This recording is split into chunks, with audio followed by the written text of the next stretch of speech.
MKFM Bandung, MKFM Dabo Singkep, MKFM Yogyakarta, dan MKFM Subang, Inspirasi Keluarga Indonesia. Sahabat MK, terima kasih Anda masih bersama kami dalam program Inspirasi Pagi di segmen Sudut Pandang. Di kesempatan pagi hari ini, sahabat MK, kita tengah sama-sama menyimak sama-sama membahas berkaitan dengan pembelajaran jarak jauh yang kemudian bagaimana ini pembelajaran tatap muka ini ditunda kembali, sahabat MK. Untuk lebih jelasnya, kita insya Allah hari ini akan berbincang bersama dengan Bapak Indra Karismiaji selaku pengamat pendidikan yang alhamdulillah juga telah bersama-sama dengan kita di pertemuan virtual. Kita akan coba sapa terlebih dahulu. Assalamualaikum warahmatullahi wabarakatuh, Bapak Indra. Waalaikumsalam warahmatullahi wabarakatuh. Kabar baik hari ini Bapak ya? Alhamdulillah baik Mbak, semoga demikian juga. Amin, insya Allah. Saya Sarah Fatimah dan juga ditemani sahabat Rashida dari MKFM Bandung. Terima kasih sebelumnya Pak Indra sudah berkenan untuk kemudian menyempatkan waktunya. Menarik Pak, berkaitan dengan pembelajaran tatap muka yang bisa jadi para orang tua sebagian mungkin sudah mengharapkan, tetapi kondisi memang sangat tidak memungkinkan dan akhirnya ditunda kembali. Bagaimana tanggapan Bapak berkaitan dengan pembelajaran tatap muka yang memang ditunda ini Pak? Silakan. Ya, yang pertama kalau dari sisi kesehatan memang sangat berbahaya ya kalau memaksakan untuk tatap muka, dan sejak awal para tokoh-tokoh kesehatan, pakar-pakar kesehatan di Ikatan Dokter Anak Indonesia, Ikatan Dokter Indonesia mengatakan belum ada urgensinya untuk memaksakan tatap muka. Dan terbukti kan sekarang ini malah di bulan Januari ini PSBB di Jawa Bali kan begitu. Jadi memang kondisinya sangat berbahaya untuk tatap muka.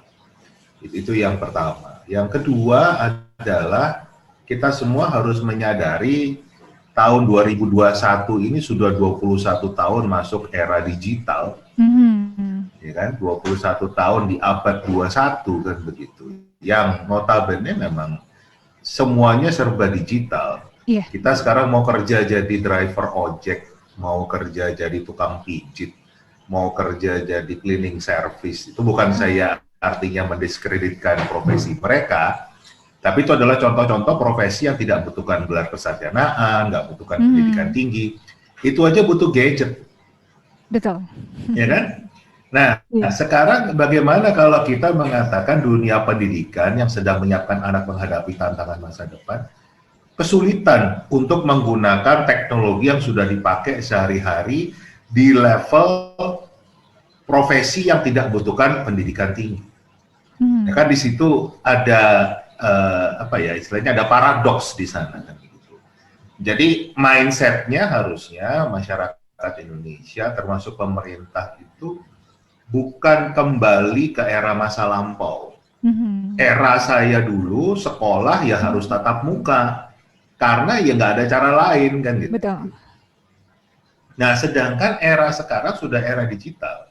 Harusnya semakin didorong bagaimana memanfaatkan teknologi digital itu dengan optimal. Nah, menariknya pemerintah dalam hal ini Kemendikbud itu mengatakan, tadi juga sudah disampaikan kan, semakin banyak tidak ada tatap muka, semakin banyak dampak negatif. Betul. Itu kan ada learning loss dan lain sebagainya. Tetapi saya justru menemukan sekolah-sekolah yang bisa bertransformasi, yang akhirnya justru malah terjadi learning gain. Jadi bukan dampak negatif, malah dampak positif. Nah, dengan demikian kita bisa simpulkan, problemnya tentunya akan terjadi learning loss kalau tenaga pendidik, kalau sekolah ngajarnya online tapi gaya ngajarnya kayak ngajar tatap muka. Ceramah terus dari pagi, ngasih PR aja, ngasih tugas aja, ngasih ulangan aja kan begitu. Itu nggak bisa, pedagoginya berbeda. Nah, jadi PR besar untuk kita semua ya harusnya bagaimana mindset-nya kita ubah, bagaimana kita justru harus memodernisasi dunia pendidikan kita, cara belajar anak-anak kita. Zaman dulu, zaman saya memang cara belajar itu harus gurunya ceramah. Kalau nggak, dari mana kita bisa belajar? Betul. Tapi kalau sekarang kita mau cari informasi apa aja, tinggal ketik di Google ada. Kita mau belajar cara masak, mau belajar cara programming, mau cara main gitar, itu di YouTube ada semua. Iya, betul. Ya kan? Jadi untuk belajar sesuatu memang nggak harus caranya dengan cara diceramahi. Nggak harus pakai ulangan, nggak harus pakai ujian, kan begitu. Yeah. Tapi bukan berarti fungsi guru tidak dibutuhkan, guru tetap dibutuhkan, tetapi dalam porsi tugas yang berbeda. Kan? Nah sekarang ini kan gagap semua, termasuk orang tua seakan-akan dipaksa jadi guru. Ya gimana sehari-hari nggak pernah tahu sinus kosinus tangan itu apa, suruh ngajarin sinus kosinus tangan. Yang ada ya stres semua, kan begitu. Jadi ini yang harus kita pahami bersama dan ini harus kita perbaiki bersama. Ingat, program Pak Jokowi kan pembangunan SDM unggul. SDM unggulnya kan di era digital, pandemi tidak pandemi, SDM-nya harus tetap unggul. Nah, itu catatan dari saya. Baik Pak.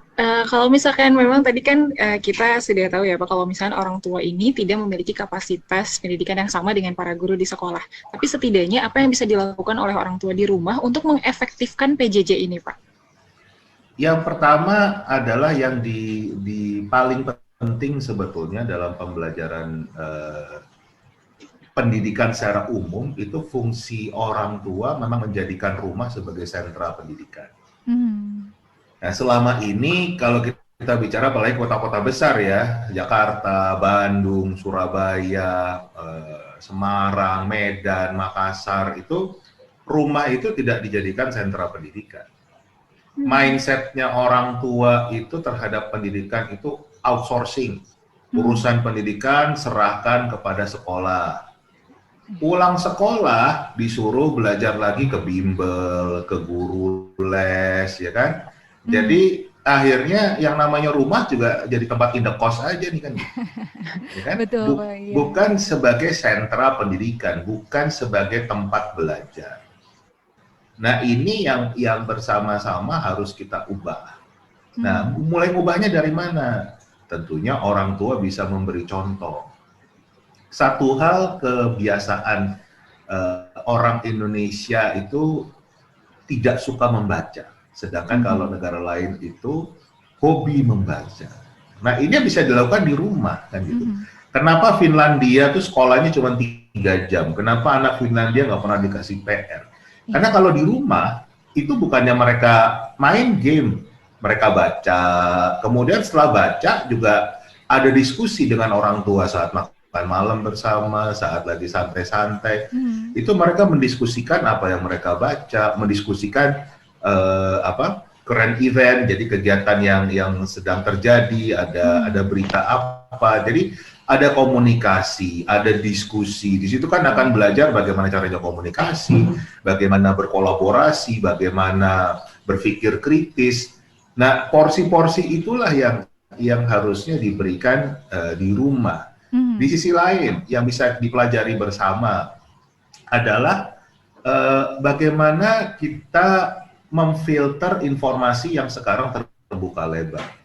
Kita tahu kalau kita cari informasi di internet itu kan banyak yang hoax, banyak yang berita bohong, banyak yang tendensius, banyak buzzer kan begitu. Nah, di sini kan justru malah ada kesempatan antara anak, orang tua untuk nyari berita bareng misalnya, kemudian mendiskusikan, jadi sama-sama bisa tahu, oh ini yang namanya hoax, kenapa hoax? Oh ini yang namanya berita bohong, karena medianya nggak jelas nih dari mana tiba-tiba muncul ada berita apa kan begitu.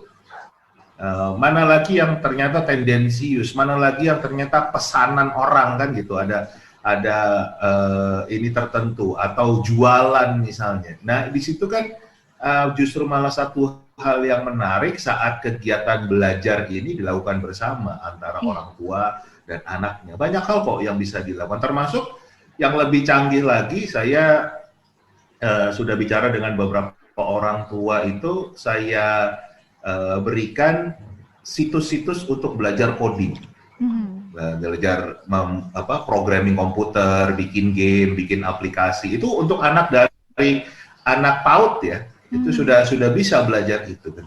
Nah, ternyata dengan mereka belajar itu barengan orang tuanya, orang tua bilang, ini akhirnya saya dapat Pak kegiatan yang bisa kami lakukan bersama.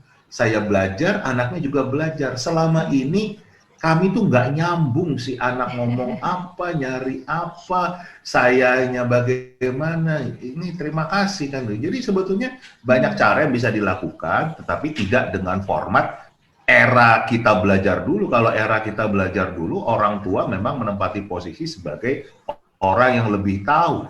Baik. Makanya anak diberitahu kan, diceramahin kan gitu. Sekarang nggak eranya lagi, anak lebih pintar. Karena informasinya tinggal buka handphone, mereka bisa lebih cepat. Iya, baik.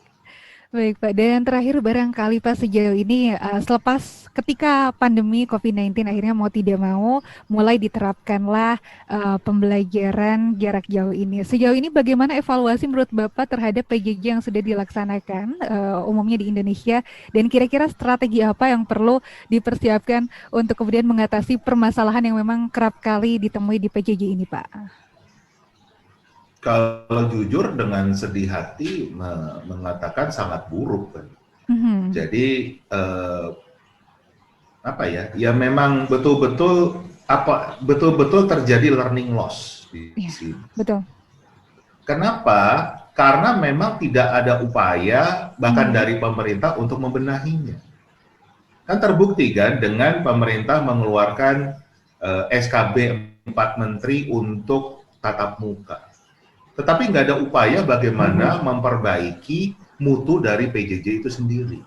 Padahal kita sangat berharap Mendikbud kita yang digital milenial ini adalah orang yang mampu mentransformasi dunia pendidikan Indonesia yang jadul, yang tradisional, konvensional menjadi canggih, menjadi berbasis digital kan begitu. Jadi malah beliau dikasih kesempatan dengan adanya pandemi ini bukannya bersinar, malah redup kan begitu. Ini sangat disayangkan. Dan tadi saya katakan bukan tidak mungkin karena sudah saya temui banyak sekolah yang mampu bertransformasi. Nah sekarang harapannya ya tinggal ke pemerintah daerah kan gitu untuk bisa nggak mengkoordinir, bisa mencari sekolah-sekolah yang sudah berhasil bertransformasi, mengubah pola belajarnya, kemudian menduplikasikannya untuk sekolah-sekolah di daerah tersebut. Sekolah-sekolah swasta juga bisa mencari sekolah-sekolah yang sudah berhasil, belajar dari mereka supaya betul-betul dari learning loss yang sekarang kita alami berubah jadi learning gain. Orang tua sendiri juga harus terbuka pikirannya.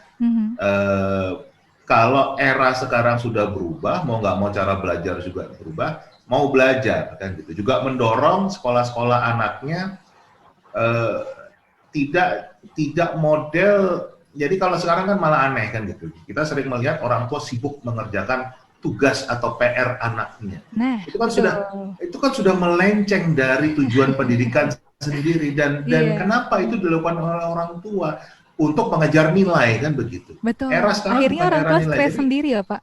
Nah itu katanya itu sekarang dengan PJJ itu katanya meningkatkan kedekatan emosional dengan anak. Dekat-dekat anak jadi emosi katanya. Nah, ini kan yang harus eranya sudah era digital dan kita bisa melakukan perubahan kalau kita mau. Itu saran saya sih. Baik. Terakhir Pak, barangkali ada hal yang ingin disampaikan untuk seluruh sahabat MKFM yang menyimak terutama para orang tua di kesempatan pagi hari ini, silakan Pak. Ya, terima kasih. Jadi seluruh sahabat MKFM, kembali saya mengingatkan ini adalah era digital, di mana memang sudah terjadi disrupsi luar biasa. Kalau dulu kita ngirim berita itu butuh berhari-hari, mesti beli perangkok, mesti beli amplop, bawa ke kantor pos kan gitu. Sekarang hitungannya detik beritanya udah sampai dan langsung dijauh. cara masak nasi pun udah berbeda. Dulu pakai periuk, pakai dandang tuh, sekarang pakainya rice cooker. Jadi kehidupan manusia itu semuanya sudah berubah kan. Yeah. Dan kita nggak bisa mengatakan mana yang lebih baik kan gitu. Semua selalu mengatakan ada sisi positif dan sisi negatifnya. Nah sekarang pun seperti itu. Eranya sudah era digital. Didiklah anakmu sesuai dengan zamannya. Itu kata Ali bin Abi Thalib. Jadi harusnya kita mau berubah, kita sesuaikan anak-anak kita untuk belajar di era digital, karena yang kita siapkan mereka menghadapi tantangan masa depan, bukan tantangan masa lalu. Baik, alhamdulillah, terima kasih banyak Pak sudah kemudian menyempatkan waktu di kesempatan pagi hari ini. Selamat untuk beraktivitas kembali. Terima kasih. Wassalamualaikum warahmatullahi wabarakatuh. Waalaikumsalam warahmatullahi wabarakatuh. Terima kasih Teh. Baik. Demikian sahabat MK dan juga sahabat Rasyida, alhamdulillah kita telah bersama-sama dengan Pak Indra untuk kemudian berbincang berkaitan dengan pembelajaran tatap muka yang akhirnya ditunda kembali. Yang menarik adalah tentu mau tidak mau kita harus mau menyesuaikan diri sahabat Rasyida ya, karena sejatinya dalam hidup pasti akan terjadi perubahan-perubahan ya. Oh betul, bahkan tadi juga ada istilah yang unik yang saya simak dari Bapak Indra adalah playing game. Jadi ketika kita bisa berevolusi dari sekolah yang biasanya memang offline ini jadi online tapi tetap efektif, itu benar-benar harus dipikirkan deh sahabat Sarah. Betul, itu menjadi tugas kita dan semoga lama-lama waktu demi waktu mudah-mudahan kita semua terbiasa dan mampu menyesuaikan. Terima kasih banyak sahabat Rasyida sudah menemani pagi hari ini. Selamat beraktivitas kembali sahabat Rasyida. Wassalamualaikum warahmatullahi wabarakatuh. Waalaikumsalam warahmatullahi wabarakatuh. Baik sahabat MK, demikian segmen Sudut Pandang untuk Anda di kesempatan pagi hari ini. Semoga tentu banyak hal yang kita dapatkan ketika pembelajaran tatap muka ini harus ditunda kembali. Sahabat MK, banyak hal yang bisa kita pelajari dan insya Allah banyak hikmahnya. Karena tentu sahabat